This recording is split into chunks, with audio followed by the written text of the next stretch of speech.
ইসলামী আন্দোলন বাংলাদেশের সিনিয়র নায়েবে আমির মুফতি সৈয়দ মোহাম্মদ ফয়জুল করিম শায়েখে চরমরাই।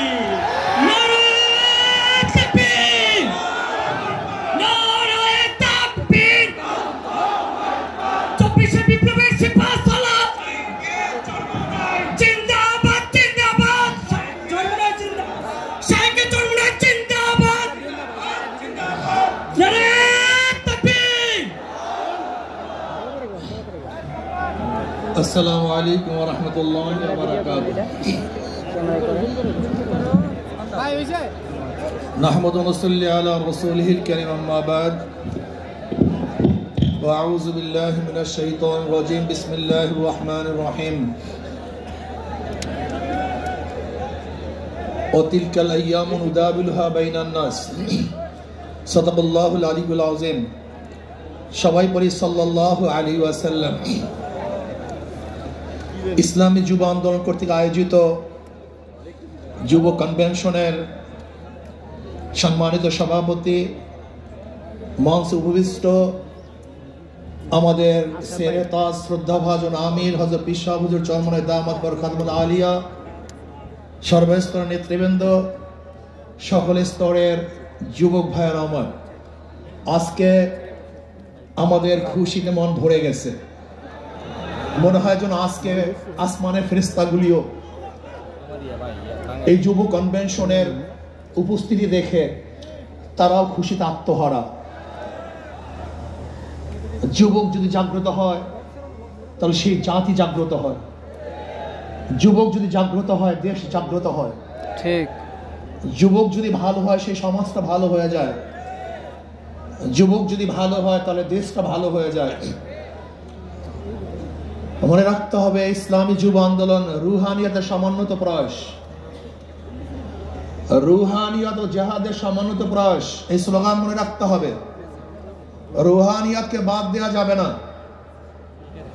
রুহানিয়তকে ধারণ করতে হবে। ইন্না সালাতি ওয়া নুসুকি ওয়া মাহইয়াই ওয়া মামাতি লিল্লাহি রাব্বিল আলামিন। আমার জানি ইবাদত, আমার মাল ইবাদত, আমার আন্দোলন, আমার সংগ্রাম, সরওয়ার্দী উদ্যানে আসা, আমার সময় দেয়া, আমার জীবন দেয়া, আমার মাল দেয়া, আমার ত্যাগ করা সম্পূর্ণ কার উদ্দেশ্যে? জোরে বলেন, একমাত্র আল্লাহর উদ্দেশ্যে। ইসলামী যুব আন্দোলন সাহাবাদের অনুসরণ করে, সাহাবাদের অনুসরণ ইসলামী যুব আন্দোলন। সাহাবাদেরকে ভুলবেন না, তারাই আমাদের অনুপ্রেরণা।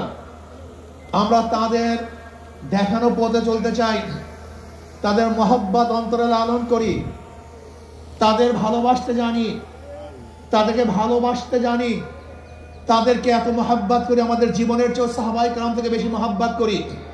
শুধু কি তাই, যারা সাহাবাদেরকে ঘৃণা করে, সমালোচনা করে, ওদেরকে আমরা মহব্বত করতে পারি না, ওদেরকে আমরা ভালোবাসতে পারি না। আমরা জনাব মুহাম্মদ রাসূলুল্লাহ সাল্লাল্লাহু আলাইহি ওয়াসাল্লাম আদর্শ গ্রহণ করে তার দেখানো নীতি আদর্শ বাস্তবায়ন করতে চাই। আমরা এরদোগানের আদর্শ বাস্তবায়ন করতে চাই না, আমরা মুরসির আদর্শ বাস্তবায়ন করতে চাই না, আমরা মদিনাওয়ালার আদর্শ বাস্তবায়ন করতে চাই। আমি যুব আন্দোলনকে বলবো, খবরদার সুন্নাতকে বাদ দিয়ে কোন আন্দোলন সংগ্রাম আমরা করতে চাই না। আমরা সুন্নাতকে ধারণ করে আন্দোলন সংগ্রাম করতে চাই। আমরা সুন্নাতকে জবাই দিয়ে তাকিয়ার নামে, আমরা কৌশলের নামে সুন্নাতকে জবাই দিতে চাই না, বরং আমরা চাই সুন্নাতকে সমন্বিত করতে, সুন্নাত অনুযায়ী চলতে। আমি বিশ্বাস করি ওয়ালা তাহিনু ওয়ালা তাহজানু ওয়া আনতুমুল আ'লাউনা ইন কুনতুম মুমিনিন। যদি আমাদের ঈমান মজবুত হয়, যদি ঈমানকে শক্তিশালী করতে পারি, তাহলে এমন আওয়াজ দেব আল্লাহু আকবরের ধ্বনিতে, যেরকম রাজা গৌর গমদের তখ্ত তাউস ধ্বংস হয়ে গেছে, আমরা যদি আল্লাহু আকবরের ধ্বনি দিতে পারি, ঈমানের সাথে আল্লাহু আকবরের ধ্বনি উচ্চারণ করতে পারি, তাহলে বর্তমান ফেশিস্টদের সমস্ত তখ্ত তাউস ভেঙে চুরমার হয়ে যাবে ইনশাআল্লাহ। এর জন্য যুব আন্দোলনকে বলবো, খবরদার জিকির ও ফিকির, জবানে জিকির থাকতে হবে, ব্রেনের মধ্যে ফিকির থাকতে হবে, কলমের মধ্যে শুকর থাকতে হবে, অঙ্গ প্রত্যঙ্গ সবর থাকতে হবে। মনে রাখবেন, রুহানিয়াত ও জিহাদের সামান্যত প্রয়াস। রুহানিয়াতকে বাদ দিয়ে কোনো জিহাদ আমরা চাই না। রুহানিয়াতকে বাদ দিয়ে জিহাদ করবেন, এটা জিহাদ হবে না, সন্ত্রাস হবে। কি হবে? সন্ত্রাস হবে। যেই জিহাদের সাথে রুহানিয়াত নাই, ওই জিহাদ জিহাদ না, বরং সন্ত্রাসবাদ হবে। ইসলামী ছাত্র আন্দোলন, ইসলামী যুব আন্দোলন, ইসলামী আন্দোলন বাংলাদেশ, তারা কি চায়? আল্লাহর জমিনে আল্লাহর হুকুমতের মাধ্যমে কল্যাণ রাষ্ট্র চায়। ইসলাম হুকুমত বাদ দিয়ে আমরা কল্যাণ রাষ্ট্র চাই না। আমরা ইসলাম হুকুমতের মাধ্যমে কল্যাণ রাষ্ট্র প্রতিষ্ঠিত করতে চাই। আমরা বিশ্বাস করি ইসলাম হুকুমত ব্যতীত secularism, socialism, capitalism, communism, democracy কোন আদর্শ মানুষকে শান্তি দিতে পারে না, মুক্তি দিতে পারে না। একমাত্র মানুষের মুক্তির গ্রান্ট হলো ইসলাম হুকুমত। এই ইসলাম হুকুমত কায়েম করতে হবে। আপনারা জানেন আজকে অন্তর্বর্তী সরকার কিছু সংস্কার করতেছে, তার মধ্যে রাষ্ট্র সংস্কার। অবশ্যই রাষ্ট্র সংস্কার করতে হবে। কেন? আপনারা জানেন ফ্যাসিস্ট সরকার, রাষ্ট্রের এমন কোন বিভাগ নেই যে বিভাগকে ধ্বংস করে নেই, সমস্ত বিভাগকে ধ্বংস করে ফেলেছে। কাজী ধ্বংস স্তূপের উপরে সুন্দর একটা নির্বাচন উপহার দেওয়া সম্ভব নয়। আগে সংস্কার হবে, তারপরে নির্বাচন হবে। রাষ্ট্র সংস্কারের মধ্যে আমি বিচার বিভাগের স্বাধীনতা চাই, বিচার বিভাগের পূর্ণ স্বাধীনতা চাই। আজকে আমরা কি দেখেছি? সরকার পরিবর্তন হওয়ার সাথে সাথে সমস্ত আসামিরা খালাস হয়ে গেছেন। আবার সরকার পরিবর্তনের সাথে সাথে অনেক আসামি জেলে ধুকে ধুকে মরছেন। তার মানে বিচার বিভাগ কি সরকারি ইঙ্গিতে চলে? একটা ভালো রাষ্ট্রের, উন্নত রাষ্ট্রের সবচেয়ে বড় মানদণ্ড হলো বিচার বিভাগের স্বাধীনতা। যেই রাষ্ট্রের মধ্যে বিচার বিভাগের স্বাধীনতা নাই, ওই রাষ্ট্র ভালো কল্যাণমুখী একটা রাষ্ট্র হতে পারে না। এর জন্য আমি বিচার বিভাগের স্বাধীনতা চাই। এমন স্বাধীনতা চাই, বিচারকরা আইন অনুযায়ী বিচার করবে, কারোর ইঙ্গিতে বিচার করবে না, কারোর দিকে দৃষ্টি করে বিচার করবে না, বরং আইনে যা আছে সেই অনুযায়ী সে রায় প্রদান করবে। এমন স্বাধীনতা বিচার বিভাগকে থাকতেই হবে। এমনকি ওই চেন্নাইকে, চিটাগংয়ের চেন্নাইকে, সেও যদি বিচারের আওতা দিন, সেও যদি আইনের আওতায় খালাস পায়, আমার কোনো আপত্তি নেই।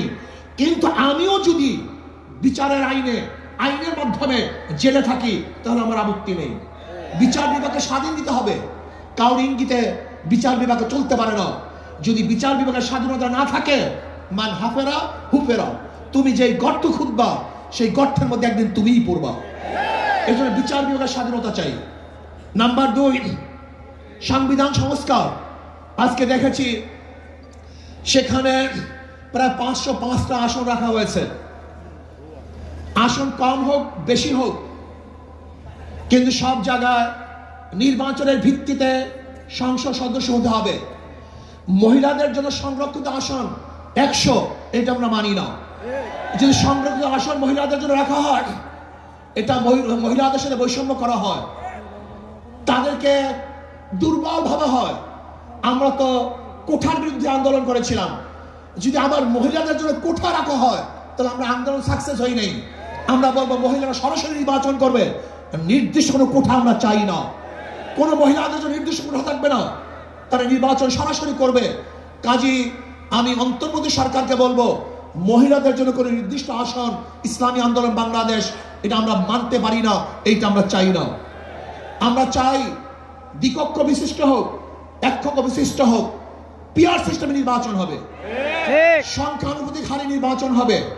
যদি সংখ্যানুপাতিক হারে নির্বাচন না হয়, পিয়ার সিস্টেমে নির্বাচন না হয়, তাহলে আবারও কালো টাকা সরাসরি হবে, পেশি শক্তি ব্যবহার করা হবে, মানুষের ভোট অধিকার প্রয়োগ করতে পারবে না, আমাদের আন্দোলন ব্যর্থ হবে। আজকে জুলাই বিপ্লবে ইসলামী আন্দোলন কি ভূমিকা ছিল আপনারা জানেন। 5ই জুলাই বরিশালে আমরা ঘোষণা দিয়েছিলাম যে ছাত্রদের বৈষম্য বিরোধী আন্দোলনের সাথে আমরা সম্পৃক্ত। শুধু কি তাই, সেখান থেকে শুরু করে এমন কোন আন্দোলন নেই, সংগ্রাম নাই যেখানে আমরা মাঠে ছিলাম না। আমরা জীবনের মায়া ত্যাগ করে রাস্তায় ঝাঁপিয়ে পড়েছিলাম।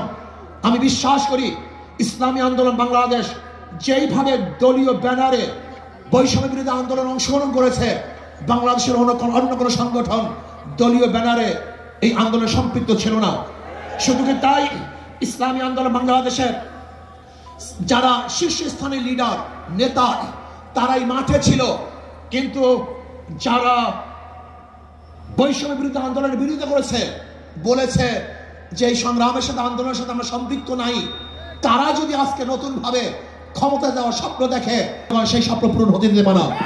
সংস্কারের বিরুদ্ধে সংস্কারের পরেই নির্বাচন হবে। আজকে সংস্কার করতে যারা বাধা সৃষ্টি করেছেন, আমি বলবো দীর্ঘ 16 বছর কোথায় ছিলেন? রাগ ডাক সেরেই বলবো, বিএনপি আপনারা কোথায় ছিলেন? প্রতিবার ঈদের কথা বলেছেন, ঈদের পরে আমরা আন্দোলন করব, ঈদের পরে সংগ্রাম করব, ঈদের পরে সেইটা করব। হাজার ঈদ চলে গেছে, আপনারা আন্দোলন করতে পারেন নাই। কিন্তু ছাত্র জনতা আজকে আন্দোলনের ভিত্তিতে যে অর্জন করেছে, সেই অর্জনকে ধ্বংস করার চক্রান্ত করতেছেন। যেই বৈষম্যের বিরুদ্ধে আন্দোলন করেছিলাম, চাঁদার বিরুদ্ধে আন্দোলন করেছিলাম, দুর্নীতির বিরুদ্ধে আন্দোলন করেছিলাম, ধর্ষণের বিরুদ্ধে আন্দোলন করেছিলাম, অবৈধ হত্যার বিরুদ্ধে আন্দোলন করেছিলাম, মানুষের স্বাধীনতার জন্য আন্দোলন করেছিলাম, মানুষের মুক্তির জন্য আন্দোলন করেছিলাম। কিন্তু আমরা কি দেখলাম? 5ই আগস্টের পরে আবারও চাঁদাবাজি, আবারও দখলদারি, আবারও দুর্নীতি। না, বাংলাদেশের মানুষ এই চাঁদাবাজি আর দেখতে চায় না, দুর্নীতি আর দেখতে চায় না। যারা 53 বছর পর্যন্ত বাংলাদেশকে 5 বার দুর্নীতির চ্যাম্পিয়ন করেছে, ওই সমস্ত দলকে বাংলাদেশের জনগণ আর ক্ষমতা দেখতে চায় না। বাংলাদেশের জনগণ কি ক্ষমতা দেখতে চায়? ইসলামকে ক্ষমতা দেখতে চায়। বাংলাদেশের জনগণ ইসলামী আদর্শের মানুষকে ক্ষমতা দেখতে চায়। যারা খাঁটি ইসলাম, মদিনার ইসলাম নিয়ে সামনে অগ্রসর হবে, বাংলাদেশের মানুষ তাদেরকে গ্রহণ করবে। মদিনার ইসলামের বাহিরে কোন নব ইসলামকে বাংলাদেশের মানুষ গ্রহণ করবে না ইনশাআল্লাহ। তারা ভাই আমার, আসুন ইসলাম হুকুমাতের জন্য আমাদের সাধনা করতে হবে, চেষ্টা করতে হবে। আমাদের আন্দোলন এখনো সমাপ্ত হয় নাই, আমাদের সংগ্রাম এখনো শেষ হয় নাই, আমাদের যুদ্ধ এখনো শেষ হয় নাই।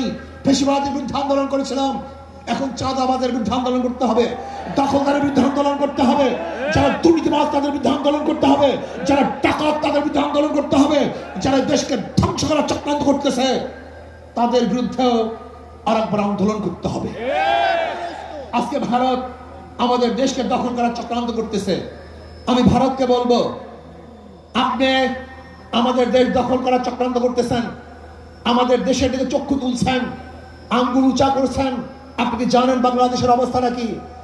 আমরা জীবনবার লড়াই করি, বেঁচে আছি, লড়াই করি, বাঁচবো ইনশাআল্লাহ। আমরা জীবনবার লড়াই করেছি, আরো লড়াই করব, লড়াই করতেই থাকবো। যতদিন পর্যন্ত ইসলামী হুকুমত না কায়েম হবে, ততদিন পর্যন্ত ইনশাআল্লাহ মাঠে থাকবো, ময়দানে থাকবো। প্রিয় ভাইয়েরা আমার, আগামী নির্বাচন আসতেছে, নহে সমাপ্ত কর্মমদের অবকাশ কোথায় বিশ্রামের। আজকের থেকেই আমাদের কাজ শুরু হবে।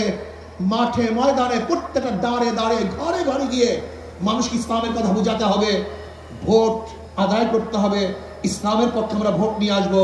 আল্লাহ আমাকে এবং আমাদের সবাইকে ইসলাম হুকুমত কায়েম করার চেষ্টা করার এবং সর্বোচ্চ ত্যাগ করার তৌফিক দান করেন।